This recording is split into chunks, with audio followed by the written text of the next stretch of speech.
नमस्कार दोस्तों, RP Mishra motivational speaker, life coach and business coach. बने रहिएगा हमारे साथ इस वीडियो में। ये इस सीरीज का सबसे आखिरी वीडियो है। रणनीति नंबर 10, सुधार की संभावना हमेशा बनाए रखना चाहिए। हमें हमेशा देखना है कि हम अपने अंदर कहां सुधार कर सकते हैं, क्या बदलाव कर सकते हैं, हमें कहां बदलने की जरूरत है, क्या चेंज करने की जरूरत है। इस विषय में हमेशा हमें जागरूक बने रहना है। खुद को अच्छा बनाने का एक मौका दें। हमेशा अपने आप को बेटर बनाने की कोशिश करते रहना चाहिए। देखा गया है कि जब भी ऊंचाई की सीढ़ी पे आप चढ़ेंगे तो नीचे जमा जो भीड़ है उसको पार करना सबसे कठिन काम होता है। सबसे कठिन काम। ऊपर चढ़ना मुश्किल नहीं है, बल्कि जो नीचे की भीड़ है इसे पार करना मुश्किल है। दोस्तों, पढ़ने की आदत डेवलप करें। अपने अंदर सुधार करने का सबसे बेहतरीन तरीका है पढ़ने की आदत डेवलप करना। पढ़ना सबसे बेहतर विकल्प माना गया है। देखने से, सुनने से भी कई गुना ज्यादा बेटर माना गया है पढ़ना। पढ़ने से सबसे अच्छे तरीके से हम लर्न कर सकते हैं, सीख सकते हैं। तो हमेशा आपको अपने अंदर पढ़ने की कला विकसित करना चाहिए। दोस्तों, पढ़ना जो है आंख से देखने के समान है। पढ़ना सुनने के समान भी है। तो पढ़ना एक ऐसी कला है कि जो कि देखना और सुनना दोनों एक साथ करती है। इसीलिए पढ़ना बहुत जरूरी है अपने अंदर बदलाव लाने के लिए। कई बार हमारे मन में सवाल उठता है कि जो चीज हमें करनी नहीं है, जिस रास्ते चलना नहीं है, उसे पढ़ने और सीखने की क्या जरूरत है? क्या जरूरत है हमको सीखने और पढ़ने की? तो आइए इस विषय में हम आपसे बात करते हैं। क्यों आपको पढ़ना और सीखना जरूरी है डिफरेंट फील्ड में भी। कई बार लोगों को लगता है कि वो चीज क्यों पढ़ी जाए जो हमें बनना नहीं है। जैसे एक अकाउंटेंट सोचता है कि यार मैं तो अकाउंटेंट हूं, मुझे लीडरशिप पढ़ने की क्या जरूरत है। एक डॉक्टर सोचता है यार मैं तो डॉक्टर हूं, मुझे रिलेशनशिप सीखने की क्या जरूरत है। एक अटॉर्नी जनरल है, वो सोचता है मैं तो यार लॉयर हूं, मुझे एटीट्यूड पे किताब पढ़ने की क्या जरूरत है।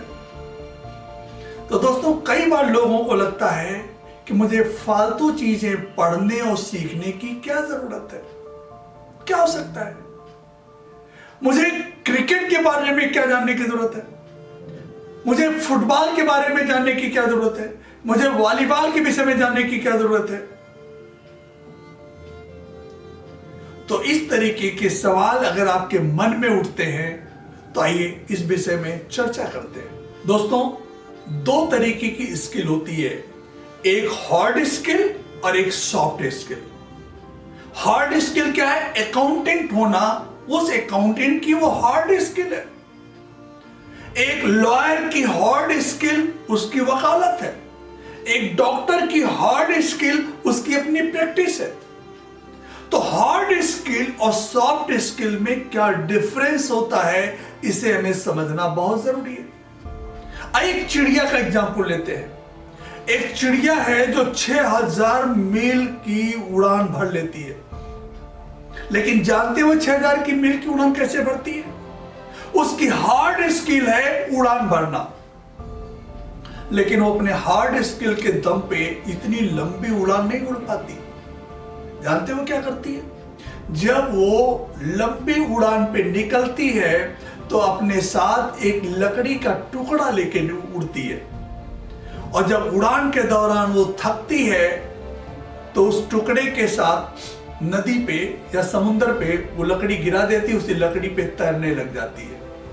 और फिर जब वो रिलैक्स हो जाती है फिर लकड़ी लेके फिर उड़ जाती है। तो दोस्तों, हमें अपनी जिंदगी में अपने सपनों को साकार करने के लिए सॉफ्ट स्किल और हार्ड स्किल, या आप कह सकते हैं हार्ड स्किल और सॉफ्ट स्किल, दोनों की जरूरत पड़ती है। दोस्तों, राष्ट्रपति बनना कहीं सिखाया नहीं जाता। कोई स्कूल नहीं बना है जहां पे राष्ट्रपति बनने की शिक्षा दी जाती हो। कोई ट्रेनिंग इंस्टीट्यूट नहीं है जहां पे राष्ट्रपति बनने की शिक्षा दी जाती हो। कोई नाटक एकेडमी नहीं है, कोई क्रिकेट ग्राउंड नहीं है, कोई वॉलीबॉल ग्राउंड नहीं है जहां पे यह सिखाया जाता हो कि राष्ट्रपति कैसे बना जाता है। लेकिन दोस्तों, सॉफ्ट स्किल और हार्ड स्किल, ये दोनों जरूरी है। इस विषय में हम आपसे चर्चा कर रहे हैं। तो आइए जाने, एक राष्ट्रपति बनने के लिए किन किन स्किल की जरूरत पड़ती है, किन किन स्किल के जरिए आदमी वहां तक पहुंच जाता है। वो कौन कौन सी सॉफ्ट स्किल हैं जो एक अकाउंटेंट को भी सीखने की जरूरत है, एक लॉयर को भी सीखने की जरूरत है, एक स्टूडेंट को भी सीखने की जरूरत है, हर किसी को सीखने की जरूरत है। अपनी हार्ड स्किल के साथ साथ हमें अपनी सॉफ्ट स्किल भी डेवलप करनी है। तो आइए बात करते हैं, राष्ट्रपति को किन किन चीजों को सीखना पड़ता है। वो ऑटोमेटिक एक प्रोसेस, एक प्रक्रिया के दौरान वो सीखते रहते हैं। एक अच्छा व्यवसायी होना, एक अच्छा नेतृत्व करने की क्षमता, एक अच्छा माता पिता होना, एक अच्छा स्टूडेंट होना, एक अच्छा टीचर होना, कुछ भी जीवन में जितनी भी चीजें होती हैं उसमें बेहतर होना, हम इन सब चीजों को सीखते रहते हैं। इसीलिए हमें डिफरेंट सॉफ्ट स्किल को सीखना पड़ता है। जीवन में भी सफलता पाने के लिए, अपने सपनों तक पहुंचने के लिए आपको कई स्किल सीखनी पड़ेगी। तो दोस्तों, ये था हमारा रणनीति का 10वां हिस्सा। आप बने रहिएगा इसी तरीके से। हमारे आने वाली वीडियो में तरह तरह की सीरीज हम लेके आते रहते हैं और आपसे चर्चा करते रहेंगे। ये हमारी 10 वीडियो की सीरीज थी कि सपनों को कैसे साकार किया जा सकता है, सपना हासिल करने के लिए कैसे रणनीति की जरूरत पड़ती है, वो कौन सी 10 रणनीति होती है जिसे हमें समझना चाहिए, जानना चाहिए और उस पर काम करना चाहिए। तो मिलते हैं अपने आने वाली नेक्स्ट वीडियो में। Thank you so much.